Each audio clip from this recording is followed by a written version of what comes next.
I am become Barbie, destroyer of worlds. Greetings, ladies and gentlemen. This is Requiem for a Tuesday, and I am Adam Pecora.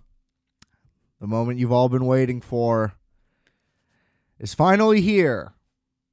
The unlikely movie event of the summer is blowing projections out of the water, and thank God that it's not Marvel garbage or DC garbage or garbage in general that's causing this. This is the right sign for cinema. Voice cracked a little there. And we'll get into it right after these messages. Please rate, review, and subscribe to Requiem for a Tuesday. Apple, Spotify. We're coming to iHeartRadio and Audible. Now that Stitcher's dead, I didn't know that I wasn't on those. I'll be on those if you're somehow on that. Hello, this is me. Welcome. We got merch, rfat.bigcartel.com. You can follow me on Instagram at adam.rfat. Everything is linked in the description below. You can find my music, Multiplex with Justice, who has his own stuff, Chef Juice, Microwave Minutes, and you can find my solo stuff under Wolf X, and lots of other goodies, everything below. But just rate and subscribe this thing. That'll get us where we need to go either way. Excuse me. Having a little espresso with the pod. Recording here on a Sunday morn. Did the double feature yesterday. Oppenheimer, 12 o'clock. Barbie, 3:45. There was about 25, 30 minutes in between, actually, but then the trailers restarted. Thankfully, not a lot of overlap on the trailers for both movies. However, if I have to see that fucking Gran Turismo trailer one more time, I'm gonna lose it. I get it. Okay? It's based on the video game. You're referencing a video game. We get it. Cool. You're not just trying to do Need for Speed as Fast and Furious or whatever that movie was that nobody saw. No disrespect to Aaron Paul. But he made a lot of poor choices with his movie career. Anyway, hope he's doing well. I'm sick of seeing that trailer. I've seen it now 100 times. I still don't know when that movie comes out, and I've never seen it anywhere else but in the theater. The weirdest thing of all. It's like, that's the one movie that's doing full traditional marketing. Barbie, let's just say, excellent marketing across the board. I mean, they took over Google. Their shit is everywhere. Apparently, the hype is so real that, I mean, just local businesses around the city here are just doing random Barbie promotions. They're in no way tied to the film. They're not in any way in the movie business.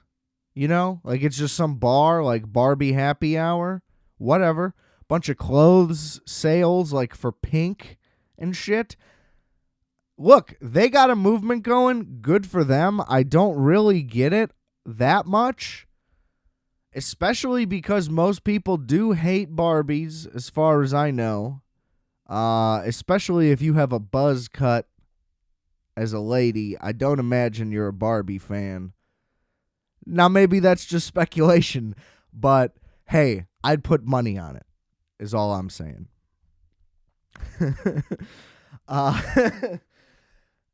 Before I get too ahead of myself, reminder, this is a full spoiler podcast. Otherwise, I'll have nothing to say. So, you know, be weary of that going forward. If you didn't make it out for opening weekend, maybe save this one. Maybe subscribe to the pod. Wink. And you can come get it later. Anyway. Espresso. Shout out, Eric.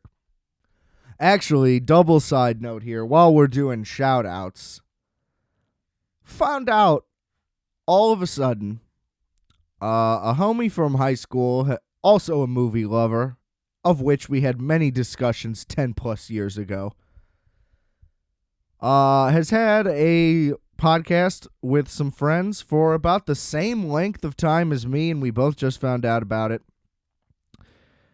like last week. So shout out to the homie Blake and the Back Row Banter boys. Go check their podcast out as well.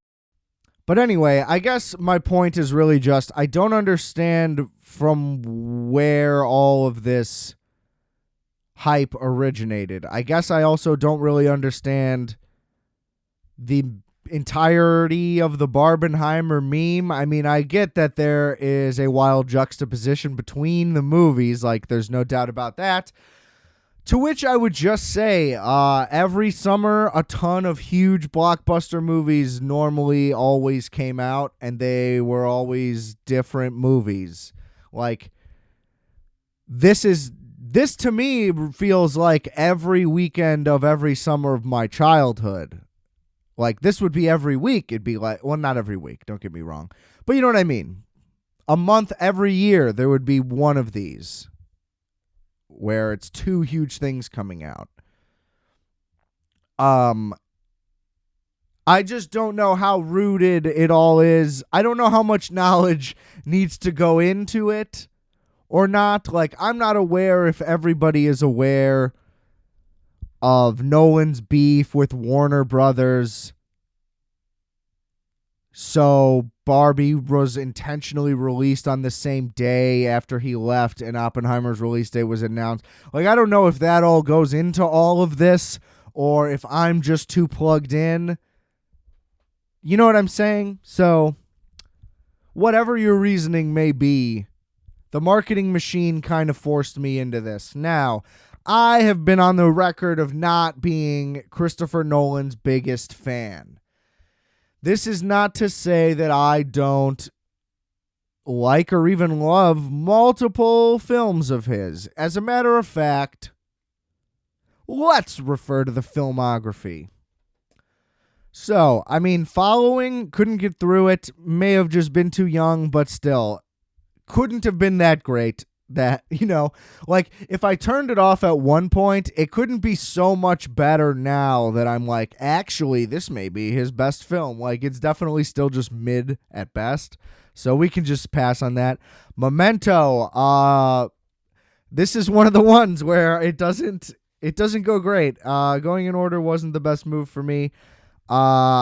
Famously not a fan of this. I thought that Memento kind of sucked. Now, this was spoiled for me, you know, it's one of those movies where like it had a pretty big legend around it. It was on like the AFI 100 film series, probably some other shows as well. And, you know, so maybe that was a factor, but I didn't find it to be all that interesting. And I mean, I knew the ending, but you could see it a mile away. I don't know. Because I didn't know how it got there either way. I don't know. Whatever. Don't like Memento. Insomnia, one of the two of these, I believe, that I haven't seen. I am very interested in Insomnia. Just one of those ones that fell through the cracks. Batman Begins, fine. The Prestige, actually, love it. Pretty great movie. Dark Knight, I mean, of course, you know, what can you really say? Although, having seen it like 100,000 times just by default, you know, it's certainly overhype. I mean, when the Joker's not on camera, it's just kind of bland and not interesting, and it kind of doesn't work. The whole thing where they go to China was just crazy and pretty sure was written just to be in the Chinese market to make the movie more money. is what I gather about that. Either way, I've soured. Is all I can say. Inception, it's good and fine. That movie always goes hand in hand with Shutter Island to me, just because of the time period and the Leonardo DiCaprio factor. And I 95 times out of 100 times would rather watch Shutter Island than Inception. What can you say? Rises. Loved it at the time. I just wanted it to be too great. It's bad. It's pretty much overall pretty bad. Tom Hardy in it is good. Gordon Levitt was a huge mistake. He ruins the movie for me a lot, actually. Every time he's on screen, a lot of critiques. The football scene, though, wonderful. I mean, the brilliant stuff. That shit. The second I saw that trailer, I was like, oh, fuck. Actually, same thing with The Dark Knight. When they did the full bank heist as the trailer thing, I was like, I am so locked into this. Anyway. Interstellar, the other one that I haven't seen, I'm not really interested. It seems like it would be annoying. Also, just like McConaughey as an astronaut, look, I respect that he has done a lot to improve as an actor compared to when he was getting like flack for failure to launch and all that garbage, whatever Terry Bradshaw movie he was in. That's all good and fine. Amazing and True Detective, all that shit, undeniable. But come on, can we just stop? I'll get to Josh Hartnett as a nuclear physicist when I actually get to Oppenheimer. But can we stop? Dunkirk, turned it off, couldn't watch it. Theater only movie was my general consensus. And then Tenet, loved it. Shockingly loved it. Didn't see it in theaters. Wish I did. Love that movie. A lot, actually. Because it was the first time he did. Well, The Prestige is kind of sci-fi too. But anyway, my point was just going to be it's him doing a really highly elevated concept like Inception or Prestige, but it's done without being super self-serious, which I appreciate the most because to me that's Inception's biggest problem. The Prestige is in the past. It is also too self-serious. It's about magicians. It gets a little ridiculous. So I guess that does apply. And Tenet is just like, look, this is kind of goofy, but I got some good ideas, and this is this is going to be a lot of fun. It made sense. You can't be both. The concept can't be ridiculous and super serious, to me, at least. It's a very delicate balance. That's like James Cameron level execution that you're going for, and it just doesn't work. He just can't do it. At least not yet. And also, to be fair, Christopher Nolan, a very handsome man. So the fact that he's this good of a director already, you just can't have it all. I think that he is not the best writer, is essentially my criticism of him. I think his sense of scale is nearly unmatched. Everything just seems so big and important, and he's very, very good at that. Action set pieces, there's no question, really. You can't even, there's no, you just can't deny that. And honestly, so my concern going into the is more, I just don't like the way he's been talking, which is, savior of cinema bullshit, but with an aggressive, I already don't like that, but especially with the, I'm a genius type shit, which, I don't know. Listen, we're not going to do a whole nother Kanye segment on here, but That man says he's a genius. It's on the New York Post, and the whole world has to kick him in the head. Christopher Nolan is like, I'm God, and everybody's like, yes, sir. Here's 25% of the ticket sales. It's like, can we relax a little bit? Because here's the thing. I named a bunch of, like, The Dark Knight being the movie, and I guess Inception would be the two movies that are like huge moments that happened. But like, I don't know, to me, he's not a director draw, which apparently is the case, but I don't think so. The way, Quentin Tarantino movies, they literally star the same people that are in this movie, like Leo and whoever. But that's just the main example. And they're advertised as Quentin Tarantino movies because he's the bigger draw, which isn't true. I get, how much of that is him just stroking his own dick? That's a fair point as well. But my main idea is just that the marketing is skewed as that. I don't view Christopher Nolan as that type of guy. And I guess that's also just because he writes all his own movies, and I don't think that any of them are considered masterpieces in any way. Like, I don't think he's made a truly, like, perfect, like, nobody's maybe made a perfect movie, but you know what I mean.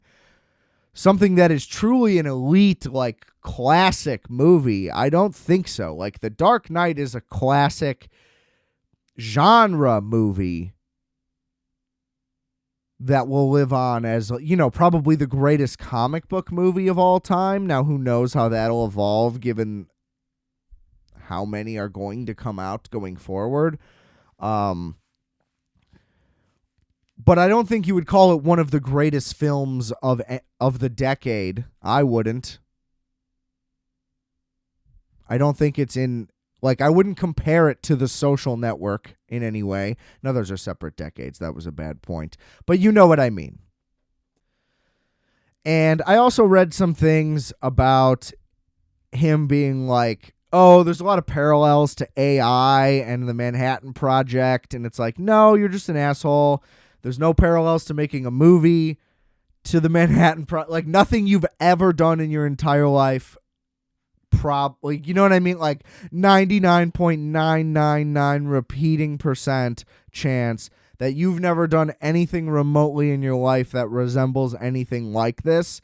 And I really sincerely do not mean that as a super bash to Nolan. Just the notion of that, because I do very much want to try to respect what that meant at that time, like the project itself and how insane it was, and even just trying to imagine it actually happening, like the detonation itself. Like, I think that we are pretty far removed from that, and it's pretty easy to be like dismissive. But I mean, the way people on podcasts that I hear a lot talk about, like, Twitter being a pivotal moment for humans, and that, like, oh, can you imagine? It was before Twitter, blah, blah, blah. And it's like, well, this is like that, but actually mattering, like, this is like defying laws that were previously not envisioned to be. Like, there is no comparison to this that I can even make. Like, the iPhone is nothing. You know what I mean? Like, and that's what we need to, like, put that perception of. So anyway, it's not like AI. And especially just alone, like, if you want to just be very literal in that, like, the purpose of this was just to destroy people from the jump, whereas like AI's like, here's some photos, here's a script. It's obviously doing a lot of other things, and I'm sure is being geared up for more nefarious actions, but you get my point. It wasn't invented to kill. It just will be used to kill as a side hustle, But they really just want to sell you more pants for now. So after reading those things and then hearing on the big picture that they felt that there was some like self-biographical, like it's hard being a genius stuff in the movie. And I was like, oh God, is he going to be stroking himself off in here? And no, that's not the case. See, I kind of got too far into my own head of how much the things I'm reading and my opinion of his writing warp my perception of how the movies actually are all the time. I kind of did the same thing with Tenet, where I was like, oh, here we go. Mr. Self-Important's going to show up. And again, that movie's very light in tone, for the most part. I mean, the action is done very well and seriously, but you get what I'm saying. The stakes of it, never mind. Man, empty stomach espresso really hits early in the morning. My apologies. Let me try to tamp it down a little. Never. Anyway, we can dive into the movie itself finally. I think I preempted that quite enough. Listen, I don't know how else to say it. I kind of just loved it. I think it was pretty much just like a genuinely great film. Like, after everything I just said to lead up to that, like, I think he finally did make his, like, I don't want to call it a masterpiece because, I mean, I wouldn't say I'm blown away. Like, listen, this is just like a fucking great, incredibly well-made movie. It's not even that I have a ton to critique or notes or whatever. It just didn't land for me as like a generational all-time movie. I think the reports, what's his name, Paul Schrader, being like, it's the best film of the century. Like, that's all crazy and inflated and reactionary. I could see how you could have that reaction, though. Like, if this movie really, really got you going, I could definitely see having that hot of a take. I think this is, my hot take of it is just, this is his best movie, like, for sure. Would it be my favorite of his? Probably still yes, but like Tenet's right there. Dark Knight is still right there. I'm not trying to completely blow it out of the way, but I think in terms of like pure composition, like shot, you know what I mean? Like, if you want to get all technical into every category and break down each thing, like, this is his best movie. It's the most just well-made in every way. The script is great. I don't have a ton there other than the huge red flag that he always has, which is basically all women are cunts in all of his movies, and nobody seems to like ever want to do anything about that. So Oppenheimer had like his affair chick who seems cool and whatever, and they just hang out naked and talk about being communists or whatever, like philosophy, which, as intellectuals do. I don't know what was going on in the 30s. I mean, a lot, obviously. There's a ton of crazy shit that was going on around that time, but there was a lot of just people talking ideas all the time. And I do kind of think, government probably should have shut that down. Seems like it was annoying. That's all I can say. Seems like the commies were fucking annoying, which they are now. But you know what I mean? They're not real anymore. The OG commies, it seemed like a tough hang, As much as I probably would have definitely leaned more towards their ideals, especially if I was 18 to 22 at the time, I probably would have just been but these other guys got a keg. You know what I mean? We're watching football. We're not reading books. A lot of reading to be a communist. It just seems like too much reading. Okay. Anyway. So, they're sucking and fucking and whatever. And then, but then all of a sudden she just kills herself. Because the whole time she was dealing, she was depressed and whatever. Because there can't just be a woman. You know what I mean? They always have to have something going on. So then his wife, what's her name? Emily Blunt, right? She the performance phenomenal, but they meet and she's great, and then very smart and quick and all that.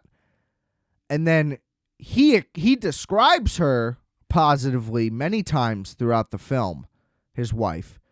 But she's always drunk, which, hey, look, if she was a drunk, whatever. But she's always drunk and treating her kids poorly or yelling at him. They never have any positive interactions really on screen after they meet. And much later, when he's basically on trial, his character's on trial, whatever we'll say,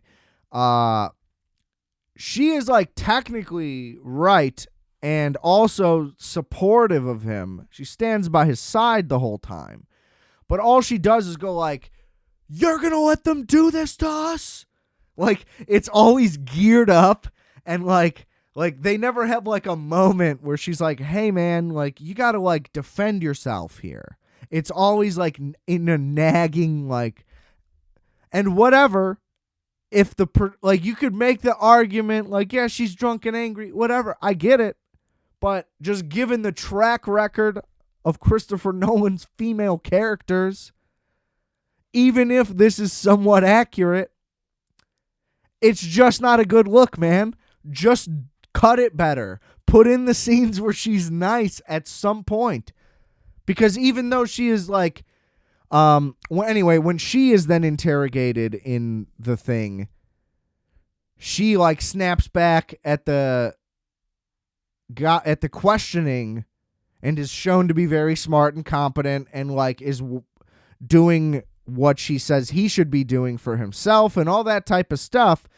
The point is just, it's kind of whoa, where'd this come from? She's all of a sudden just very witty and intelligent and, isn't screaming. I didn't even know she was capable of all these things, because it just seemed very out of character overall. So that's the number one biggest flaw of the movie is just that the character of his wife is just done dirty as hell. Overall, she's not given enough screen time for that to really matter. I mean, this movie's 3 hours. Cillian Murphy's got to be front and center for 2 hours and 20 minutes of it. Downey Jr. for the other 30, and then a mix of people for the rest. A tour de force from Cillian Murphy. Give him the Oscar right now, I gotta say. I don't know of what's left on the docket for the remainder of the year, but he fucking obliterated this part. Get it?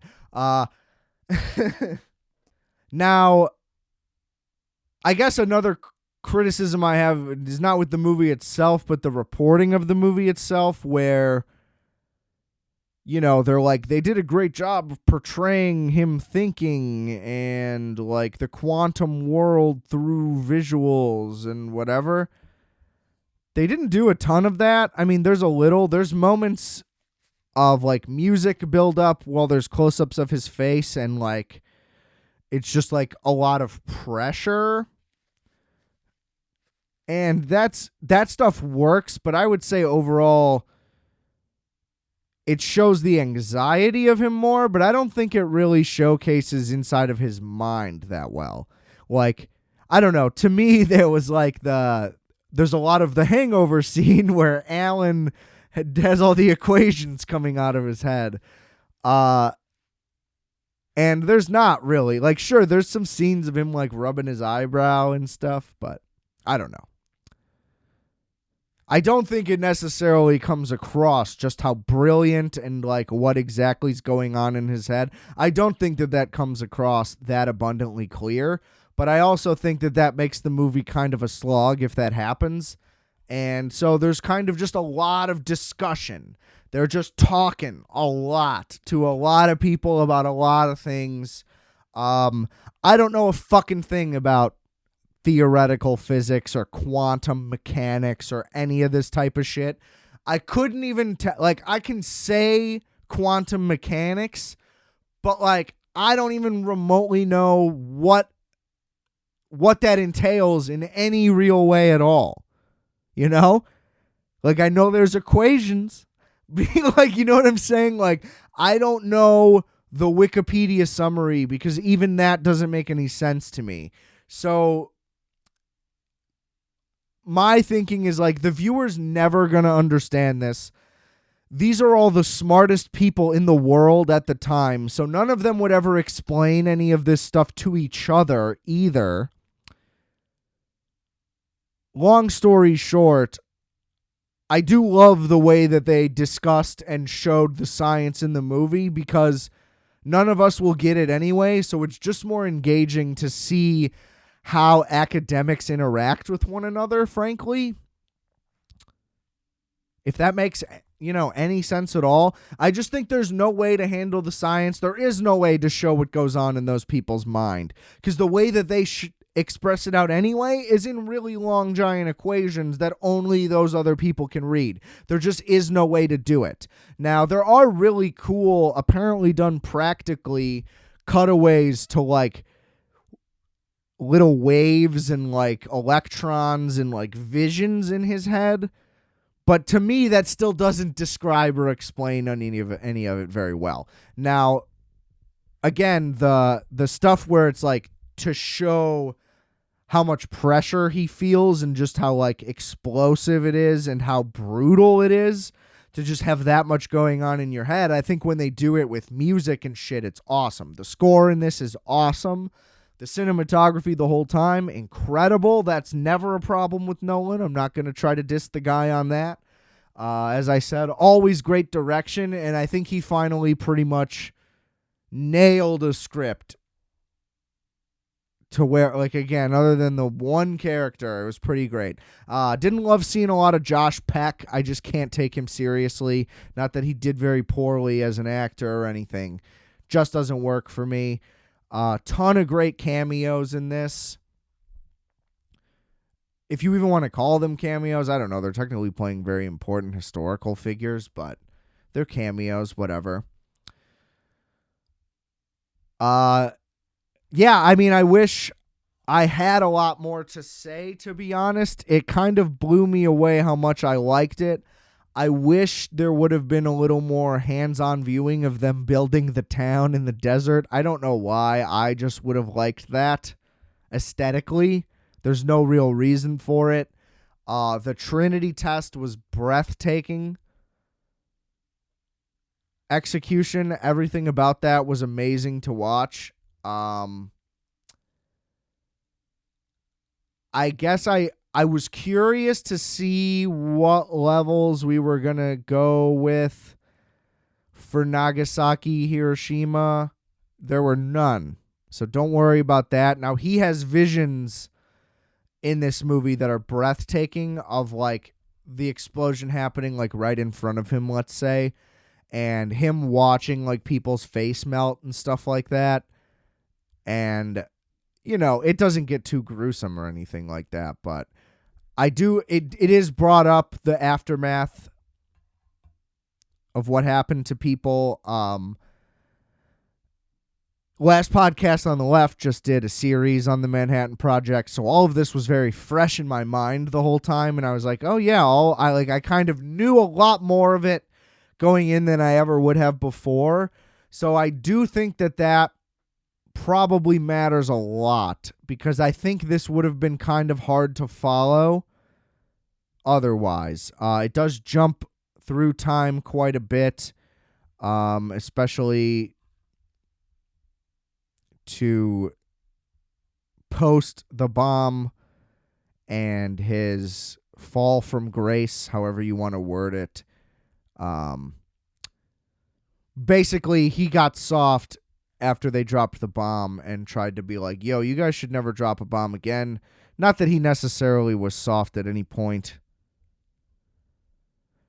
before, or hard before. He was never really advocating for them to drop it. He was just so fascinated with the science of it, and he wanted to have he wanted the greatness. He wanted to bring it to reality. He became fascinated with the idea. He also viewed it as necessary to finally end the war, but then, there's the reports of the war could have been won anyway. Was it necessary? Blah, blah, blah, blah, blah. And look, the government was just very crazy at the time, and everybody was pretty much willing to still just kill people, to just get power and win. And that lasted for a very long time. JFK gets dropped in this. So the early aughts of him shaking things up. Look, it was fascinating. Honestly, if anything, this movie just made me want to dive even a little deeper, maybe pay better attention to the podcast that I kind of passively listen to, I'll be honest, at times. Phenomenal. Now, again, I wouldn't say masterpiece. It's his masterpiece thus far, but I wouldn't say it's a work of great. You know what I mean? It's not an all-timer. Pantheon shit. But what a fucking tour de force. I feel like I just keep contradicting myself. You get what I'm trying to say, Primo. What a turn of events. I gotta say, I was surprised as I was watching it. Word on the big picture was also that the last hour was a slog. I felt that it kind of picked up. The pacing of this movie is pretty excellent for being 3 hours. To me, the beginning's the roughest part, just because he's young and there's not really a lot going on. It's just kind of him in school. But they get out of that pretty fast, and he's pretty quickly already getting involved in the project. And it's just rapid fire, and it just keeps cutting. The timeline stuff does help. Matt Damon was excellent. I mean, yeah, really, really great stuff. Really great stuff. Shout out Chris Nolan. Just, be less pretentious. Be less British. And I'll like you a little more. Okay.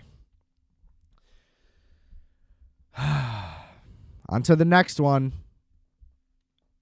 This is probably what people really came here for. I also didn't know what to expect with Barbie. I knew Greta Gerwig was going to do something smart with it. There was no doubt about that. I've only seen Lady Bird. I think this is her 4th or 5th movie, Barbie. Lady Bird famously was, 100% forever, just like Paddington 2. And yeah, I think that is a perfect movie. I love that movie. It's thoroughly entertaining. It's really funny. And talk about quick editing. I mean, every part of Lady Bird is 30 seconds, and then it just keeps... Anyway. So, I'm not a Noah Baumbach fan. I can say that definitively. In fact, I think he kind of sucks, but maybe that's just when he directs, because the stuff he's written with people is usually pretty solid. But yeah, White Noise, what a fucking nightmare. That was dog shit. Check out the episode on White Noise. Love Gosling. Everybody on Earth loves Margot Robbie. So they do an opening scene. It's an homage to 2001. Little girls playing with dolls, and then the Barbie doll is the monolith, and the little girls are all like the apes, and they start destroying their baby dolls in favor of the Barbie doll. Loved it right away. Mattel.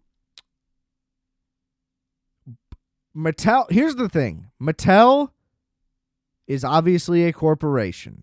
So they're obviously probably not very great. But they did a couple smart things here.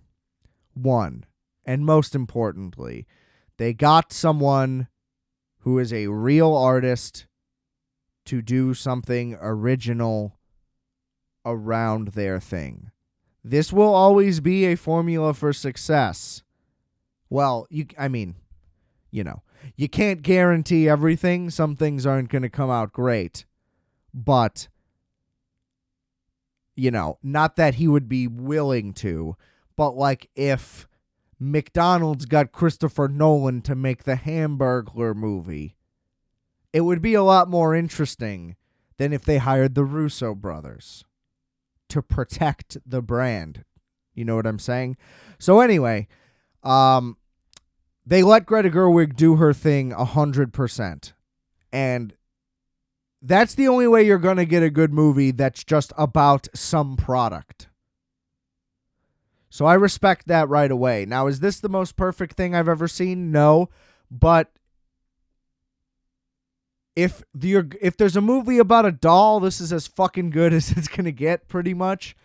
They also let her critique Mattel and the doll itself, or at least what the doll represented or had come to represent, or even what society viewed of it. They allowed all of that to be honestly done in the movie. Now, the Mattel brand is heavily featured. Will Ferrell plays the CEO, and they're played as kind of like goofball idiots.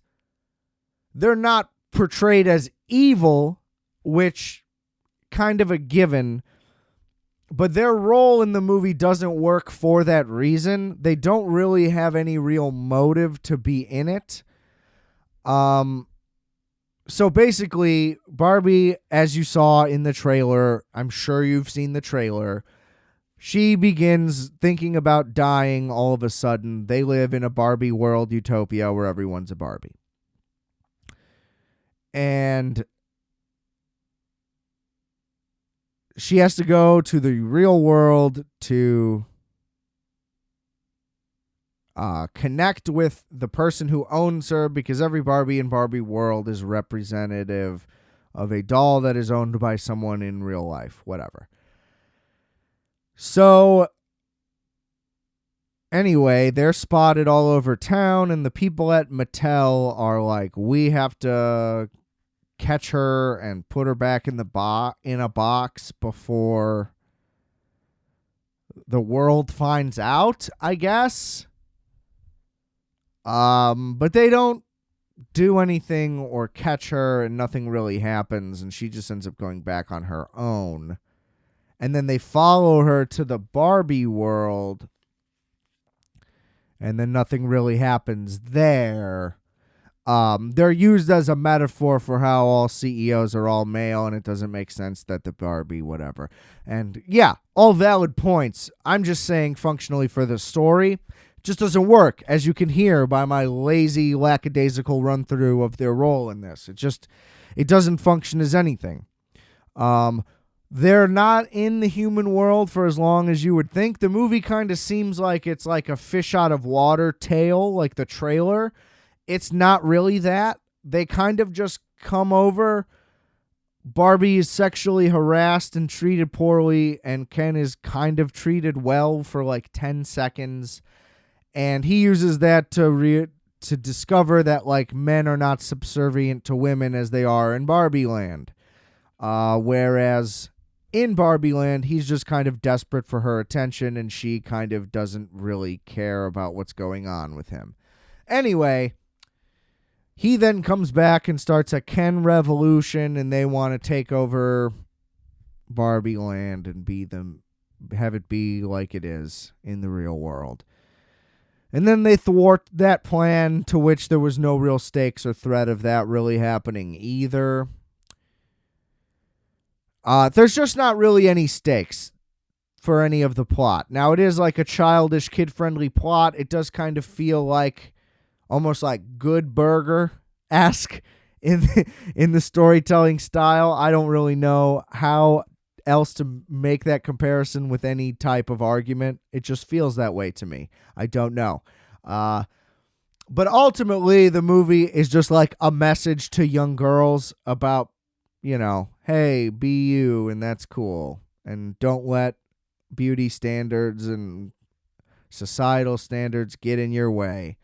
And you could be whatever you want, just like me, because I'm Greta Gerwig, and I'm determined, and I work hard, and I'm making Barbie, And that's all great, and the messaging is all great, and,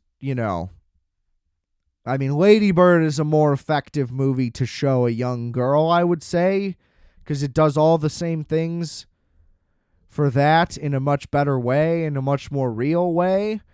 But this is a commercial thing and whatever, and for that, again, nothing but praise for what you're working with. It's just like, as a movie, objectively, it's like, yeah, pretty whatever.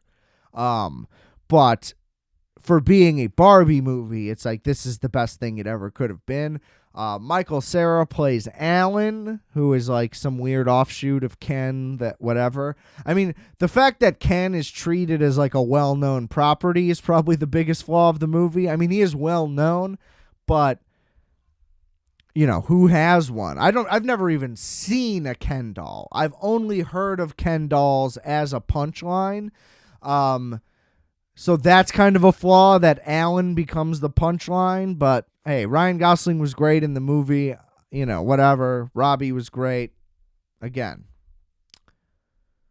Will Ferrell was pretty funny as the Mattel CEO, but their place in the movie was kind of weird and unnecessary. But it was all tied back in. Bunch of like loose connections between all the characters in the movie and whatever, and it was fun, but a little too childish, as dumb as that's, I get it, but, just for me. A lot of adult-aimed humor and references and stuff, but overall, still just a too childish of a movie. Like in story, that's what I'm saying, basically.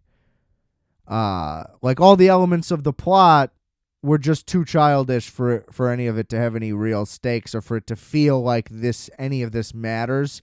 It was all too just childish. It was just like, it was the problem with the Super Mario Bros. Movie. Which, again, means nothing, because it was incredibly successful. It's not supposed to be Oppenheimer. It's not aiming for, perfection. It's aiming at pure entertainment for children. Completely different. This was obviously done with more effort to appeal to more than just that. Which again, no diss to the Mario movie either. I did an episode on that, and I kind of loved that movie as well. But I could have skipped it, I gotta say. Both of these movies, the marketing hype and the internet hype did just kind of pressure me into seeing it.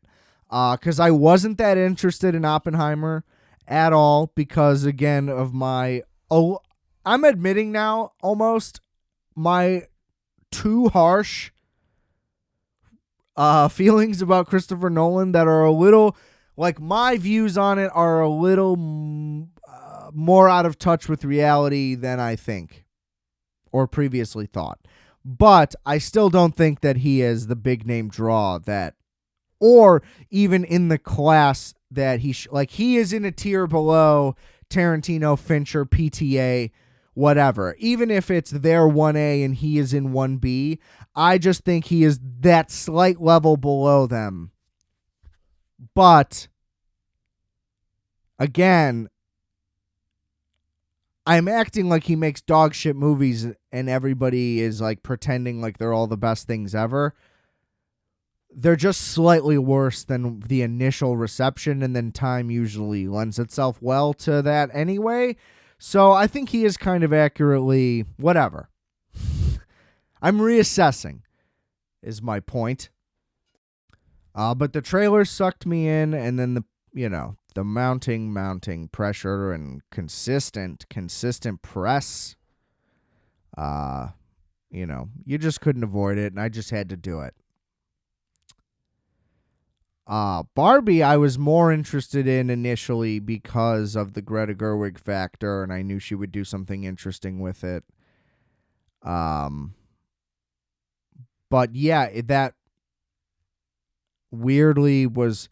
So I thought Christopher Nolan was gonna go weird with it because I didn't think he would necessarily make just like a true biopic movie, and that there'd be something in there that would be like too like sci-fi or conspiracy or something. I don't know, but it was played 100% straight and real. Like the whole thing was reality. And I guess that's my other thing is him trying to be this like I'm a cinema guy. That bothers me is that he uses like VFX all the time, and the fact that he was just a like anti-VFX thing on this is like, I mean, it made sense for you in this movie because it's set in the past and you're playing it straight. I get it. But to act like you don't use CGI ever,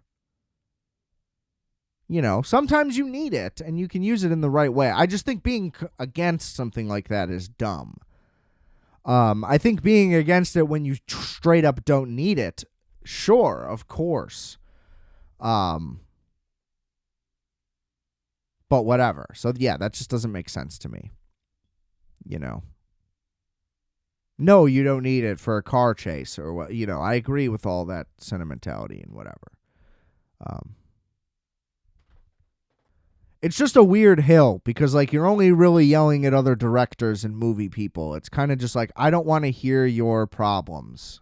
Like your work problems are still pretty sick to have compared to mine, buddy.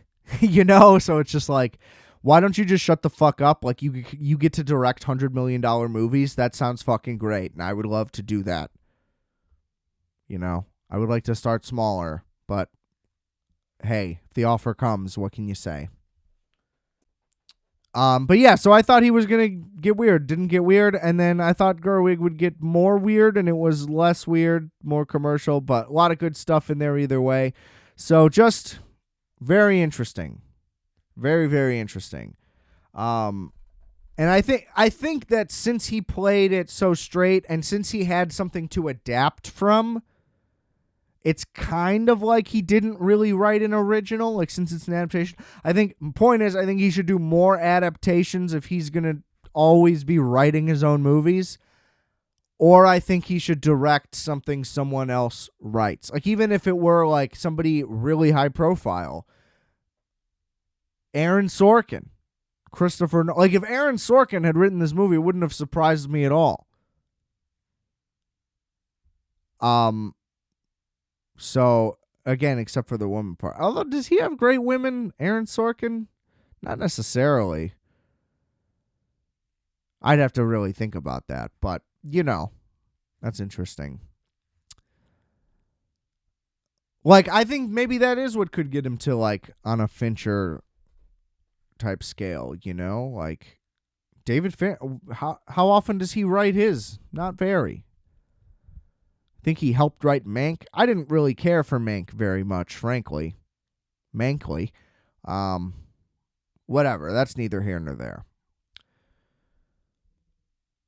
So yeah, I don't understand it, but people went out. These movies are making a lot of money. It kind of seems like movies are coming back. I think that Barbie will actually be a positive thing either way because it'll inform, hopefully, other studios, other people that are trying to make movies about intellectual property or even just products, whatever, that they can still be good.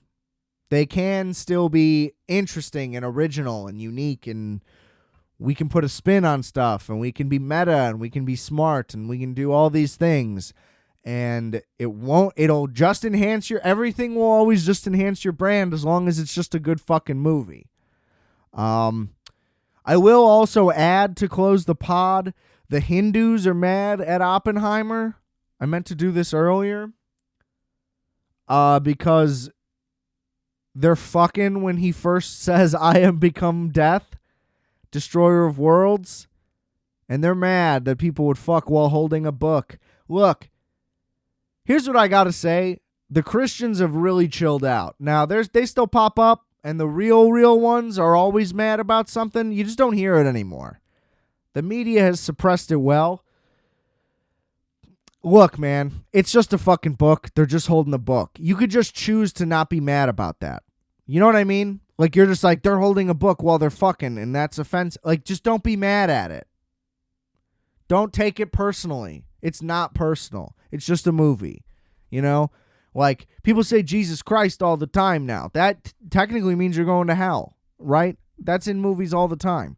It's probably in that Sound of Freedom Jesus movie that's out now.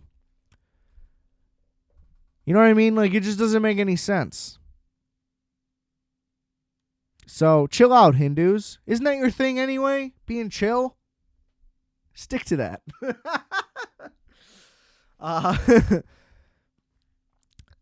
Just a while, just be up in arms. Just come on. Wouldn't you rather just hang out? It's a movie about the guy who invented the bomb that blew up and killed like 100, 200,000 people, many of which had long, slow, painful deaths. And you're offended because he got laid. You know what I mean? Like, come on. It's not about you. That's what they were trying to tell him in the movie. He's like, you just built the fucking thing, okay? We don't need you anymore. It was a very interesting element, too. He thought he was a lot more important. They kept trying to tell him, like, dude, you know, you're just building it. They don't care. You know, you don't get to decide what happens afterward. Like, you're a contractor. Anyway, chill out. Hindus everywhere. It'll all be all right. A lot worse things happened later in the movie. So, do with that what you will. Thanks for tuning in, everybody. Please rate, review, and subscribe to this very podcast wherever you listen, or even where you don't. The numbers still add up to me. Maybe. I don't really know how it works. I'm not very good on the analytical side. So, hey, if you're a marketing guy and you want to just do something for free, you know, boost me up. Let's get famous. I'm trying to be on Are You Garbage soon. So let's make that happen. Putting that out into the world. That's what you're supposed to do, I think, according to Oppenheimer. And look at how well things went for him. Rate, review, and subscribe.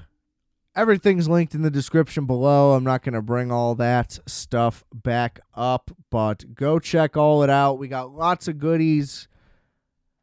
Don't know what's coming up next week, but I'm sure I'll have something. You know what? I won't reveal it. But we got some Canadian things on the list. Some stuff that's been lingering for a minute that I've referenced a lot and just haven't done. I know how people love when I do that. Tease something and then it doesn't happen for a year. Or in the case of Atlanta, ever, because I may never finish the show. We'll see. I will talk to y'all next week.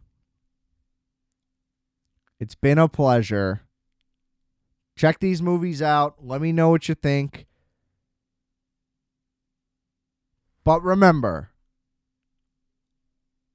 like the little boy and the fat man, I are fat, you are fat, we are fat. Calc you later. We did it.